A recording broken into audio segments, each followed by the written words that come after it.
Okay,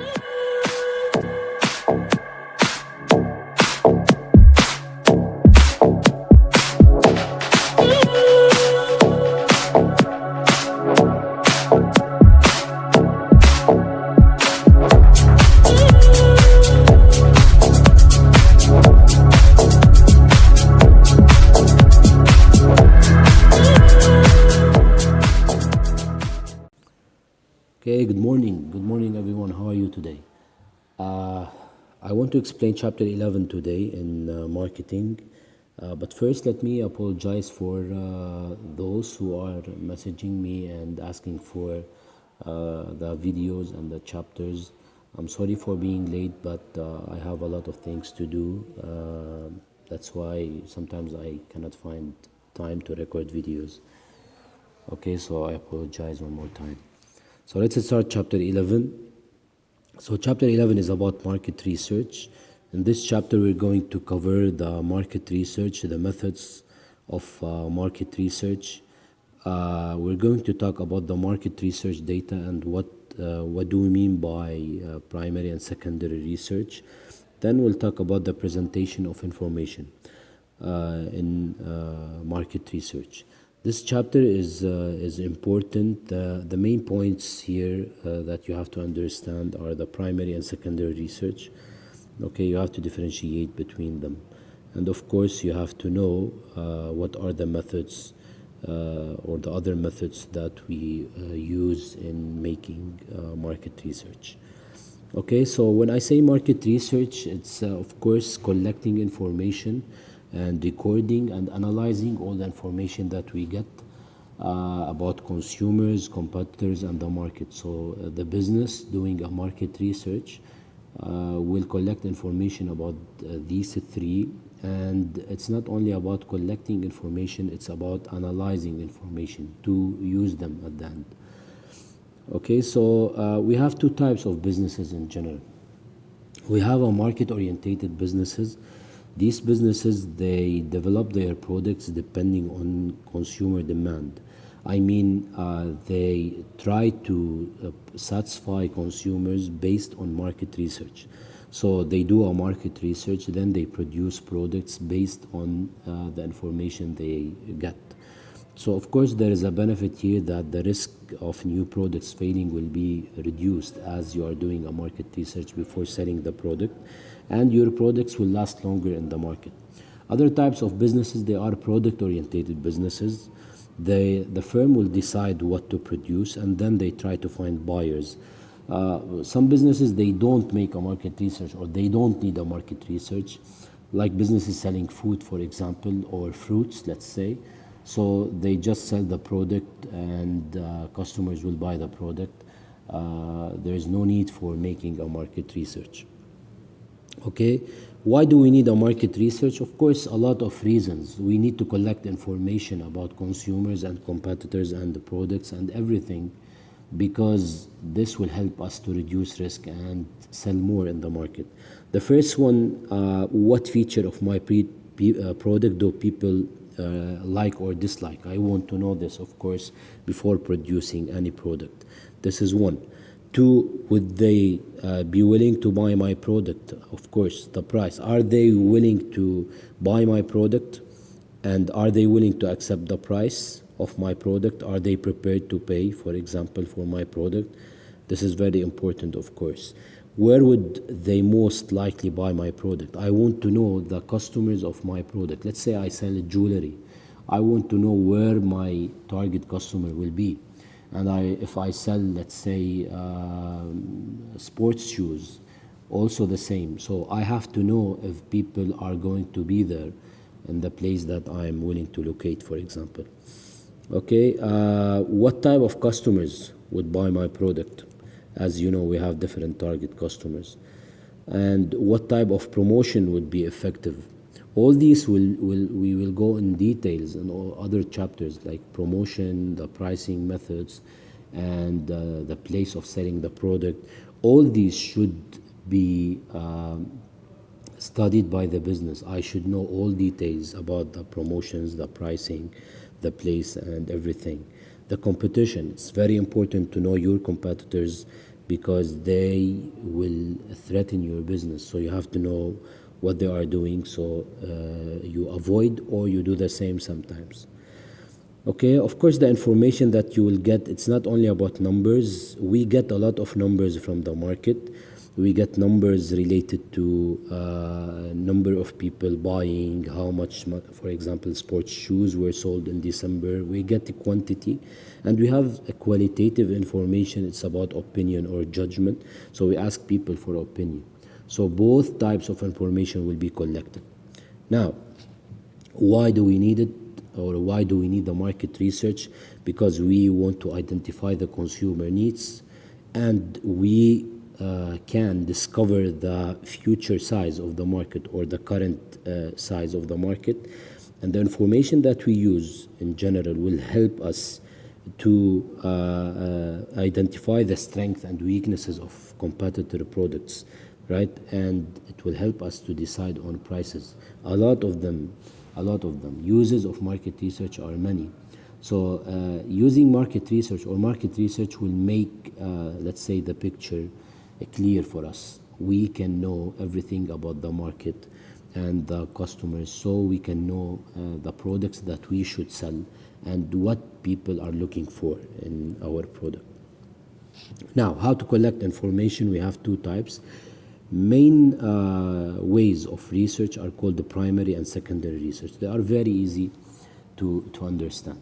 The primary research has another name, which is field research. When I say field research, it's when you collect the information. We call this information first-hand data, or you collect the information for the first time for your specific needs.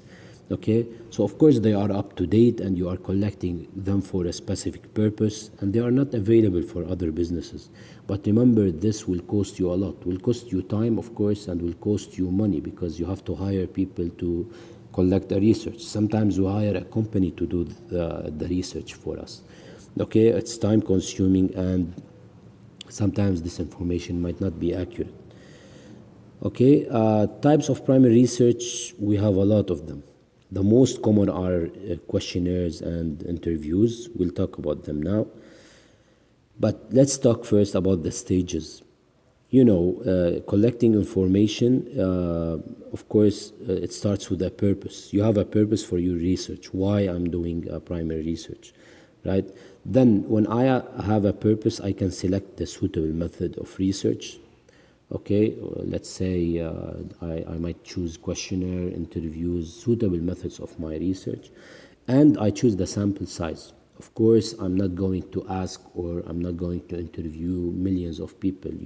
I always ask a sample of people, so that I make them as a representative, let's say, part, or they represent my market. Okay, then I do the research and collect the information, and I use it, I analyze it.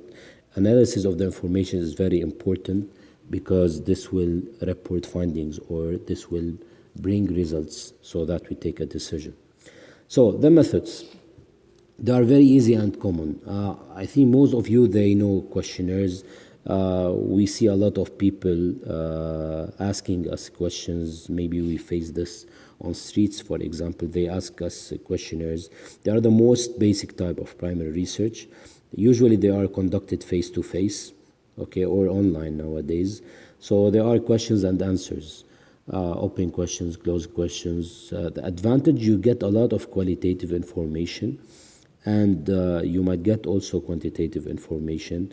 The customers, they can give you your opinion, but sometimes some questionnaires are not well designed. So if the question is not clear, the answer will not be accurate. And of course, as I said, analyzing and collecting information and collating information will cost you money and cost you time.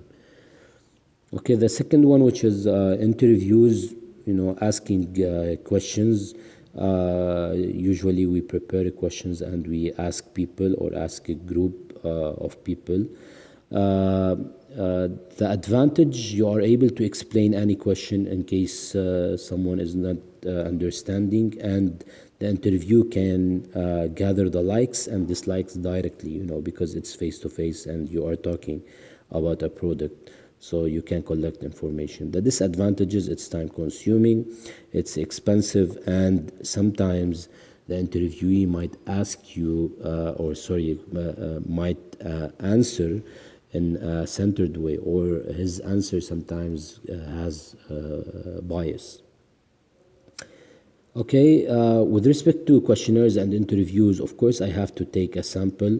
It's important to know the different types of samples. We have only two types. There are a lot of them. Just understand the difference between the two types in case they ask you. You have to know sometimes I have a random sampling, like I choose people at random. The whole population has a chance to be selected. This is random sampling. Okay, everyone has a chance, as I said, to be asked. And the disadvantage: not everyone is a consumer. Sometimes they use mobile phone, they just call randomly. And sometimes the person who you ask is not your customer. Maybe he's not going to buy your product. This is the disadvantage of using random sampling. Quota sampling: it's when you select people based on characteristics. Of course, the advantage that everyone's views are from specific group, depending on region, age, income, whatever. But there is a disadvantage of using quota sampling, that it may not be convenient or suitable. Now, in methods of primary research, let's just continue. Focus groups. A lot of businesses like hair shampoo, for example, businesses, let's say Head and Shoulders, they use this way, where a group of consumers, they are invited and you discuss topics with them about the product, the packaging, and all these. You record everything and then you go back to your office and you start analyzing. It takes a lot of time and there is no numerical data usually, because you are not getting numbers from customers. This is what we call panel groups or focus groups. Observations: that's a way also used to collect information when you send people to supermarkets, let's say, to record and watch others. How do they act when they buy products? Of course, secret, let's say, agents will be there. It's not an expensive way. However, it gives only basic figures about let's say, the habits of people. Okay, we have this type as well. It's called experiments. Experiments, it's a way used by business when you just give people sometimes products to try. So people will have a look at your product and try it. So it's easy to set up and you can get the reactions. However, sometimes people will not give their real feelings, and some people will not be there to try your product, like only people who go to this place or shop in particular supermarkets will be asked. Okay, these all are types of primary research. Remember the advantages of primary research method and the disadvantages. And remember, they are the first-hand data or the field research. Now, the secondary research is a second way of getting information. It's using information that is already that already exists, or information prepared by others. We call them second-hand sources. Of course, it's cheap and it's very easy to obtain. However, it may be outdated and it's not collected for a specific purpose. Okay, in secondary research, I'm talking about these things. I'm talking about internal and external ways. For example, when I get information from sales department, from the finance department, I get customer records. This information will help me in my market research. Okay, or it might be from the internet, for example, from journals, research reports, newspapers. These are cheap, of course, but they might be outdated and they are not specific for me, for my business. Now, how to write a questionnaire. Okay, I put this here because it's good to know how usually questionnaires are designed. They ask some questions about questionnaires in past papers, so I want you to know more about the meaning of questionnaires. So before you write a questionnaires, you have to ask yourself these questions. Remember, I want to know what do I want to find out, and who do I need to ask, and which segment, and all these things before I design my questionnaire. Then I write my questions. I have to keep them short and clear and keep the answers simple. I should include 12 questions. Sometimes they include 12 to 15 questions, but you should not have a lot of questions, because remember, people, they are going to give you time for your questionnaire, so you should design it very well. Okay, usually you have to avoid open-ended questions. And one more thing here, in writing the questions, we have to be careful not to lead the interview. As you can see, you carry out the questionnaire, you have to know how to ask the questions and how to record the information. You have to practice first. That's why it costs you money, because you have to train people to do this. Okay, and you have to train them how to be patient and keep everything confidential.